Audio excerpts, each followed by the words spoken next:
সুখের জীবন শান্তি স্বজন চাও যদিও গো নারী, স্মরণ করুন মা ফাতেমা কেমন ছিলেন সংসারী। স্মরণ করুন মা ফাতেমা কেমন ছিলেন সংসারী। কিসের তরে কিসের তরে নবীর ঘরে ছিল অতর না জারি। স্মরণ করুন মা ফাতেমা কেমন ছিলেন সংসারী। স্মরণ করুন মা ফাতেমা কেমন ছিলেন সংসারী। নারায়ে তাকবীর, আল্লাহু আকবার, নারায়ে তাকবীর, আল্লাহু আকবার, নারায়ে তাকবীর, আল্লাহু নারায়ে রিসালাত, ইয়া রাসূলুল্লাহ, ইয়া রাসূলুল্লাহ, নারায়ে বিলায়াত, ইয়া রাসূলুল্লাহ, ইয়া আলী। ভাই 29 বছর আগে তোমার নানা ইন্তেকাল করেছে, আল্লাহ তাকে জান্নাতবাসী করুক। সে শুনেছিল ঈর্ষা করে নবীর ঘরে আম্মা বেটিতে, কাহার আগে কে যাবে ওই খুদার জান্নাতে। কাহার আগে কে যাবে ওই খুদার জান্নাতে। 28 বছর আগে তোমার বৃদ্ধ চাচা যান খুব পছন্দ করেছিলেন কুলসুমের বাড়ির দাওয়াত হাইকে খেলো না, গরিবী বলে মা ফাতেমা দাওয়াত পেল না। এক গরিবী বলে মা ফাতেমা দাওয়াত পেল না। 27 বছর আগে তোমার সেই বুড়ি চাচিটা শুনতো, কাছে ডেকে মা ফাতেমাকে বলিলেন নবী, তোমার আগে জান্নাত যাবে এক কাঠুরিয়ার বিবি। তোমার আগে জান্নাত যাবে এক কাঠুরের বিবি। 26 বছর আগে তোমার সেই আরেক চাচা শুনতে বড় পছন্দ করত, এক সওয়ালি সওয়াল করে এসে নবীর দরবারে, 200 দিনার চাই গো আমার কন্যার বিয়ের তরে। কন্যার বিয়ের তরে 25 বছর আগে তোমার সেই বৃদ্ধা মা জননী প্রত্যেক দিন তোমাকে চালিয়ে দিতে বলতো, মা ফাতেমার চাদরের কি করি বর্ণনা। ফাতেমার চাদরের কি করি বর্ণনা। কুল মখলুকাত আজ সেই চাদরের দিওয়ানা। মখলুকাত আজ সেই চাদরের দিওয়ানা। আল্লাহু আকবার, আল্লাহু আকবার, ইয়া রাসূলুল্লাহ, আল মাদাদ, আল মাদাদ, আল্লাহু আকবার, আল্লাহু আকবার। ভাইরা আমার, বিরক্ত লাগছে না তো আপনাদের? আচ্ছা, এগুলো সিরিয়াল ধরে আগিয়ে যাচ্ছিলাম কেন জানেন? এই জন্য যে দূর দূরান্ত থেকে যারা শুনছে তারা বুঝুক যে হ্যাঁ, সেই অরিজিনাল আসলাম হাবিবি এসেছে। এইটুকু বুঝিয়ে যদি কিছু ভাইকে কাছে টানা যায়। আপনাদের সময় নষ্ট করা আমার উদ্দেশ্য নয়। আপনারা বড় কষ্ট করে, বহু মেহনতি মানুষ এই গরমের রাত্রিতে এখানে হাজির হয়েছেন আরামের বিছানা আর চোখের ঘুমকে ত্যাগ করার জন্য। তাহলে আপনাদের মূল্যবান সময় আমি নষ্ট করতে চাইছি না। যাদেরকে শোনার উপযুক্ত কান দিয়েছি, শ্রবণ শক্তি দিয়েছি, অথচ ভালো কথাটা মন দিয়ে কান দিয়ে শুনল না, তারা কারা আল্লাহ? উলাইকা কাল আনআম, তারা হলো চতুষ্পদ জন্তুর। চতুষ্পদ জন্তুর শুধু গৃহপালিতই হয় না, যেমন গরু, ছাগল, ভেড়া, এরা গৃহপালিত পশু। কুত্তাও তো গৃহপালিত, বিড়ালও গৃহপালিত, 4 পা। আবার দেখবেন পায়খানা খাওয়া, নোংরা খাওয়া শূকর, সেও গৃহপালিত। চতুষ্পদ জন্তুর বলেই আল্লাহ থেমে গেলেন না, কি বললেন? বালহুম আদল, তার থেকেও নিকৃষ্ট।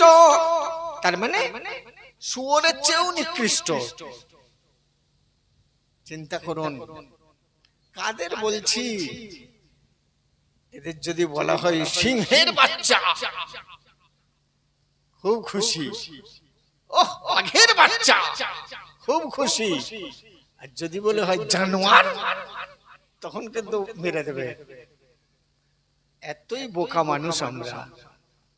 বাঘটাও তো জানোয়ার, সিংহটাও তো জানোয়ার, কিন্তু তাকে সোজাসুজি জানোয়ার বলুন, মেরে দেবে। আর বাঘের বাচ্চা বলুন, কলার ফলাবে। এই তো মানুষ। বালহুম আদল, ওই চতুষ্পদ জন্তুর থেকেও, শুয়োরের থেকেও নিকৃষ্ট। কারা? উলাইকা হুমুল গাফিলুন, যারা গাফলতির মধ্যে মূল্যবান 4 দিনের জীবনটা এই গাফলতির মধ্যেই কাটিয়ে দিল, তাদের সম্পর্কে আল্লাহ এই আখ্যা দিলেন। এবার ভাবুন, আপনি কত বড় সৌভাগ্যবান যে আল্লাহ পাক ওই দলভুক্ত আপনাকে না করে আপনার বিবেকের দ্বার খুলে দিয়ে বুঝিয়েছে, বান্দা তুমি বাড়ি থেকে যখন বেরিয়েছো, ছোট্ট মেয়েটা ছুটে এসে বলেছে, আব্বা কোথায় যাচ্ছ? আপনি উত্তরে বলেছেন, রামবাগ জলসা শুনতে যাচ্ছি। বোন জিজ্ঞাসা করেছে, ভাই দাদা কোথায় যাচ্ছ? রামবাগে জলসা হবে শুনতে যাচ্ছি। মা জিজ্ঞাসা করেছে, বেটা কোথায় যাচ্ছ? মা জলসা শুনতে যাচ্ছি। স্ত্রী জিজ্ঞেস করেছে স্বামীকে, কোথায় যাচ্ছ? ওগো রামবাগে একটা জলসা আছে, ওই লাইব্রেরির মাঠে, এই অঞ্চলের মাঠে, ওইখানে একটু জলসা শুনতে যাচ্ছি। আপনি সত্যবাদী, যারা সামনে বসেছেন, বাড়িতে বাড়ির লোককে যে কথা দিয়ে এসেছেন, আপনি ঠিক সেই কথাই অটল আছেন। যারা আশেপাশে বিভিন্ন কথাই ব্যস্ত আছে, তারা কি কথা ঠিক রাখতে পারছে? তারা কি একবারও বাড়িতে বলেছে যে জলসায় প্যান্ডেলে বসবো না, বাইরে ঘুরবো? একথা বলে এসেছে? জলসার প্যান্ডেলে জায়গা থাকবে, তবু ভিতরে ঢুকবো না, বাইরে মাঠে বসে থাকবো, এটা বলে এসেছে? না। তাই যারা যারা এর ভেতরে বসেছেন, তার মানে আল্লাহর বান্দা কিংবা বান্দি যা জিজ্ঞাসা করেছিল, আপনি যে উত্তর দিয়েছেন, সেই উত্তরের অনুসারে আপনি কাজ করছেন। এর জন্য আপনার ভাগ্য ভালো, আপনি সৌভাগ্যবান। আর যারা কথা রাখতে পারেনি, তারা তো অর্ধেক ঈমান হারিয়ে ফেলেছে।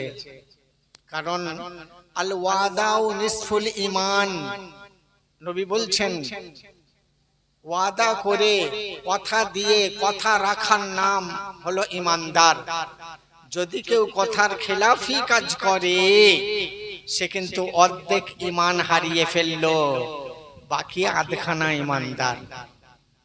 তাহলে তাদের তুলনায় যারা প্যান্ডেলের ভেতরে বসেছেন, আপনারা কিন্তু পাক্কা ঈমানের উপরেই আছেন। আল্লাহ রাব্বুল আলামিন এই ঈমানের সঙ্গে মউত পর্যন্ত থাকার তৌফিক দান করুন, বলি আমিন আমিন। আচ্ছা আমার ভাইরা বন্ধুরা, ঈমান কত প্রকার? আমরা ইসলামের 5টা স্তম্ভ, এটা সবাই শুনেছি যে ইসলামের স্তম্ভ হচ্ছে 5টা। কি কি? কলমা। আপনি আপনার অন্তরে হাত দিয়ে ভাবুন, কলমা কখন পড়েন? নামাজ যেমন রোজ পড়া ফরজ এবং 5 বার পড়া ফরজ, কলমাও তো পড়া ফরজ। একবার পড়ে নিলাম, হয়ে গেল, আমি মুসলমান হয়ে গেলাম, এটুকুই নয়, বলকে বাই চান্স কোনো কারণে যদি আমার ঈমান একটুখানি দুর্বল হয়ে যায়, আমি আবার একবার কলমা পড়ে নিই, আমি পাক্কা ঈমানদার হয়ে যাই। কবার কলমা পড়েন? আমরা কবার পড়ি ভাই? কবার কলমা পড়ি বলুন? তাহলে কলমাটা তো প্রথম স্তম্ভ। কলমা সকাল থেকে সারা দিন সারা রাত 24 ঘন্টার মধ্যে কবার আমরা কলমা পড়ি? নিজের বিবেককে জিজ্ঞাসা করুন, ও বিবেক তুই বল, কবার কলমা পড়ি? আচ্ছা আচ্ছা নামাজি আছে, 5 ওয়াক্ত নামাজ পড়ে, তাকে জিজ্ঞাসা করুন কবার নামাজ পড়ো? সে বলবে 5 ওয়াক্ত পড়ি। কত রাকাত পড়ো? সে বলবে 528 রাকাত পড়ি। জিজ্ঞাসা করুন কবার কলমা পড়ো? ফাঁক। সে এটা গ্যারান্টি দিয়ে বলতে পারছে না কবার কলমা পড়ি। কিভাবে আখেরি জামানার মানুষ নামাজি বেড়ে যাচ্ছে, কলমাওয়ালা কমে যাচ্ছে। রোজাদার বেড়ে যাচ্ছে, আসল রোজাদার কমে যাচ্ছে। এই যে রমজান চলে গেল কদিন আগে, এই রমজানে রোজা অনেকেই রেখেছে, কিন্তু প্রকৃত রোজাদার কজন আছে পাওয়া খুব মুশকিল। প্রকৃত রোজাদার। তাই রমজান শরীফ বিদায়কালে এক রাস দুঃখ নিয়ে গেছে। এবছর শুনে নিন, সামনে বছর কাজে লাগবে।